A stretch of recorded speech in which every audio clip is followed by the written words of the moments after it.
Guys, tingnan niyo yung, mic na nabili ko dito sa TikTok. Ayun 'no, sobrang cute niya, pink na pink.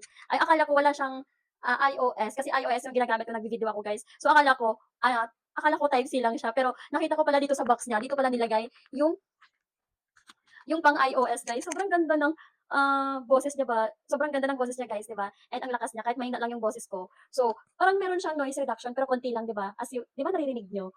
Ayan, ang ganda niya. Kasi yung ginagamit kong mic guys is parang hindi ko siya ma-setup kasi meron siyang noise reduction and then nung sinet up ko na siya or nung ginamit ko na siya hindi siya, naka-without noise reduction siya kaya nahirapan ako. Kaya ito yung tina-try ko ngayon. So ayan, ang ganda naman pala 'di ba? Parang lumakas lalo yung boses ko dito. Sobrang mura lang nito guys diyan sa'king Yellow Basket. Ayun, sobrang ganda niya po, cuteng-cute siya sa pink na microphone mga mi. So meron din siyang naka-dual microphone siya guys and meron din siya ditong eto yung